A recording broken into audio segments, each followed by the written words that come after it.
engagement is the key. Yan. Engage lang ng engage, mga pare, mga kumare, para naman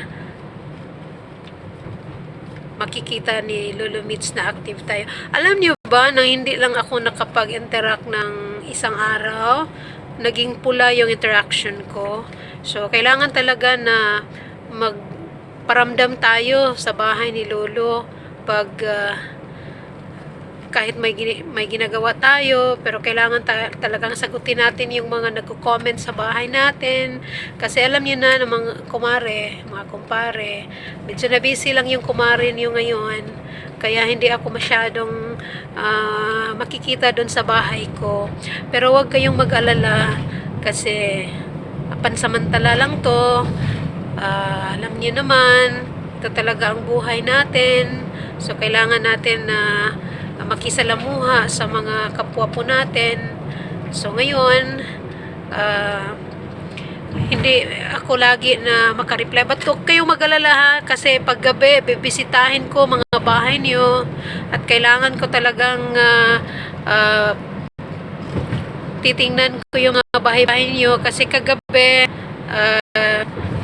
nakikita ko may mga bahay sa mga kumarit kumpare ko na mayroon pang mga nakikita kong pinagbabawal ni Lolo Mitch, lalong-lalo na yung mga galing po sa ibang planeta.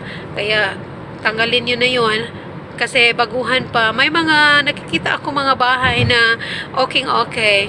Tapos may mga bahay din na baguhan pa lang, hindi pa umabot ng 1,000. Pina-follow ko lahat yun.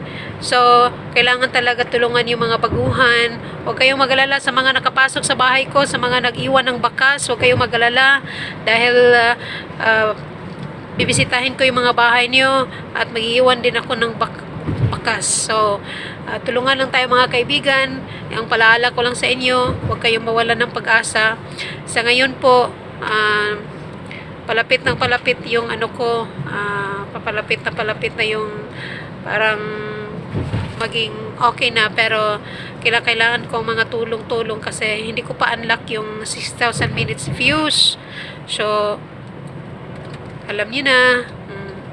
So, kailangan ko mga tulong-tulong niyo para naman maging maliwalas ang bahay ng kumare niyo, di ba? So, yan naman talagang inasam-asam nating lahat na kailangan talagang maging okay ang mga bahay natin sa bahay, magiging okay ang mga buhay natin sa bahay ni Lolo. Ayan. So, naging pula yung ano ko, yung interaction ko, -1. So, dahil naging busy lang ako nitong nakaraang mga araw. But, anyway,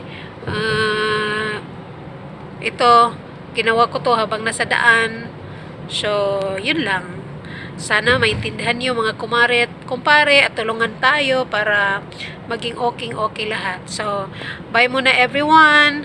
Happy Thursday sa inyong lahat. And God bless us all. Mahigpit na yakap po sa inyo. Galing po sa akin. Bye everyone. God bless.